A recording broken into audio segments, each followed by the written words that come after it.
Hello everyone and welcome to Cinderful Gaming. I hope you're all doing well, I hope you're all staying safe, and most of all, I hope you're all fighting that war against the Grey. Today's video we're going to talk getting started with Warhammer 40,000, and today we're taking a look at the Tyranids, and in particular Hive Fleet Jormungandr. Now, we're going to go through, talk about all the special rules that make this particular Hive Fleet special for the Tyranids, before looking at a couple of units we recommend to get started with for the faction.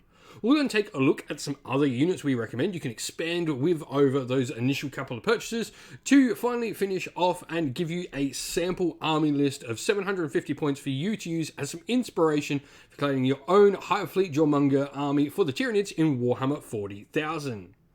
And so with that said, we get the Hive Fleet adaptation called Tunnel Networks. Each time a ranged attack targets a monster unit with this adaptation, if the attacker is more than 18 inches away, then the target is treated as having the benefits of dense cover against the attack. Each time a ranged attack targets a unit that is not a monster with this adaptation, if the attacker is more than 12 inches away, then the target is treated as having the benefits of dense cover. So we're going to get some cover benefits while we're a little bit further away. This is twofold good. First of all, it's particularly good if we are going to be playing something of a more shooting style Tyranid list, but it's also good if we're going to play a combat list, because in those early turns we can deploy a little bit deeper and get these bonuses, and then we've got fast moving pieces within the force. We can move forward. So you can really play Jormungandr either shooting or either as combat. Now the adaptive for the army is each time a unit with this adaptation is targeted by a weapon with the blast special rule, you halve the number of models in the unit, rounding up when determining how many attacks are made with that weapon. This is pretty cool, so this really does help a lot of your units not take the full effects of blast weapons, or at least take a little bit less of the damage from the blast weapons. Looking at where to begin though, I think a Hive Tyrant for me is the best place to start with Jormungandr. The thing I like about the Hive Tyrant kit, rather than looking at something like the Trigon Prime, is that Hive Tyrant can be built in both a shooting and a combat variation, or indeed a bit of both, which I think for me really works well with Jormungandr and can sort of, depending how you build your Hive Tyrant, or indeed if you choose to magnetize your Hive Tyrant's weapons, you can really sort of play different roles with that Hive Tyrant in your army and how you want it to sort of work.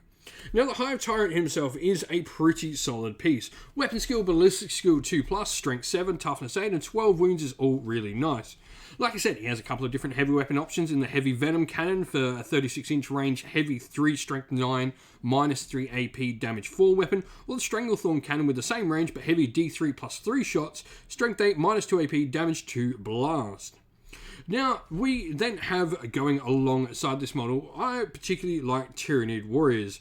For me, they do the same thing that the Hive Tyrant does. You can build them as a shooting variation, as a combat variation, or indeed a mix of both, which again, just for starting Jormungandr, is going to allow you to sort of test and play different ways with the sub-faction's abilities.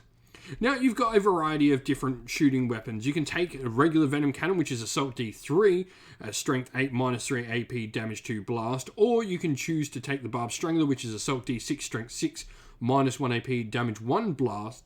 And then you've got things like Devourers, which are Assault 5, Strength 4, or Death Spitters, which are Assault 3 at 24-inch, Strength 5, -2 AP, damage 1 as well. You've got a variety of different combat weapon options in Bone Swords, which are a particular favourite of mine at that nice +2 strength to put them to strength 7, and they get the extra attack for 4 attacks per model as well.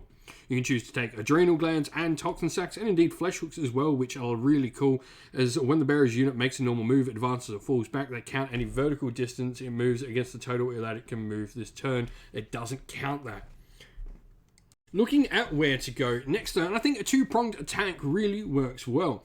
So, for me, Gene Stealers are a really fun choice to bring into this particular sub-faction. They can definitely do a decent hitting bit.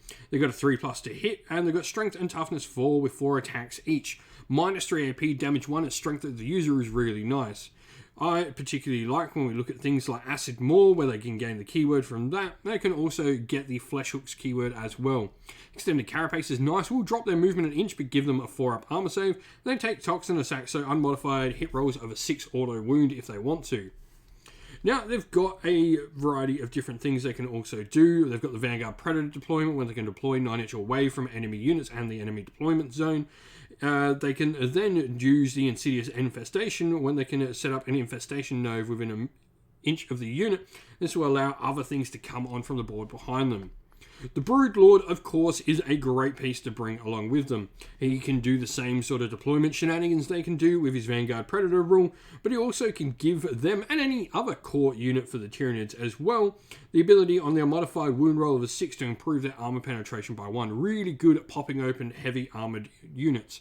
He himself has a -3 AP damage 2 attack that rerolls all wounds, and on the 6 to wound, he gets an AP characteristic of -5.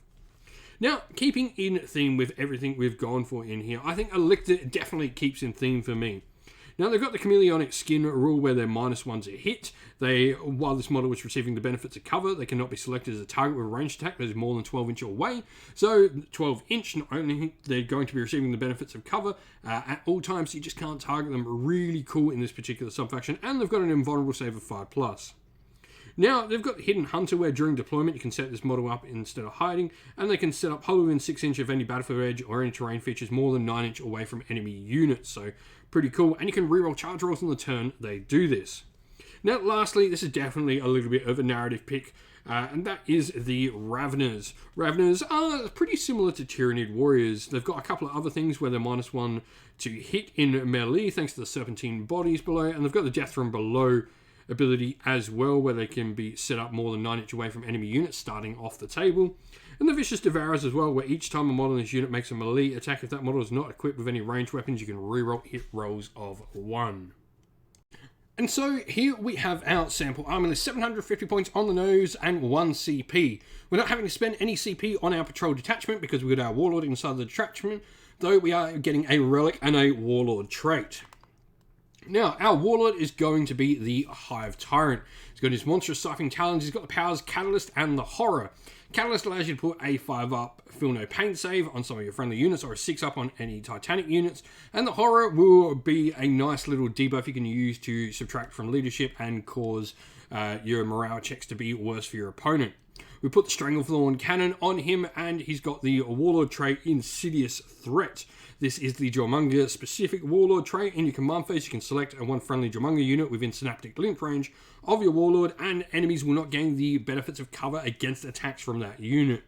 This is really cool on the troops choices we picked, but we also have a Broodlord there in our HQ slots with the Bio Artifact Relic, the Infrosonic Roar.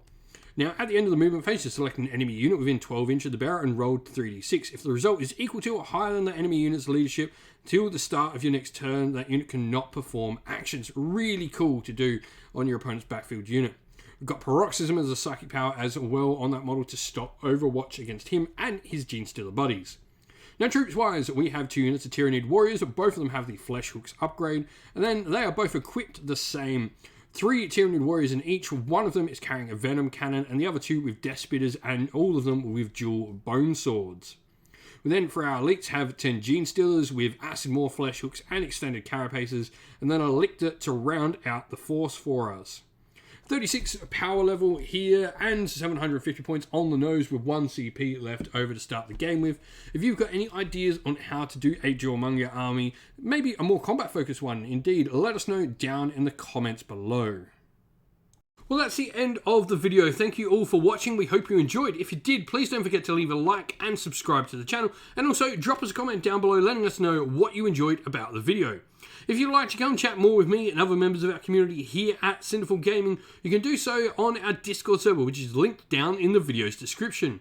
If you'd like to help support the channel more, you can do so either by Patreon or YouTube members, or going to our Teespring store, all of which are linked down in the video's description as well.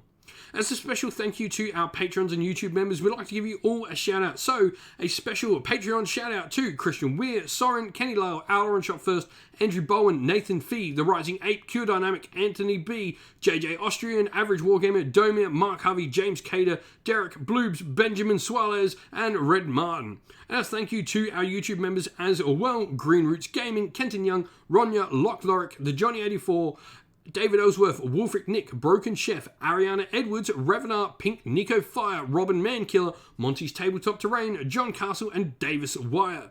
Special thanks also to Lady Witchfox Art, who does all the amazing artwork you see on the channel, like you can see pictured here on this slide.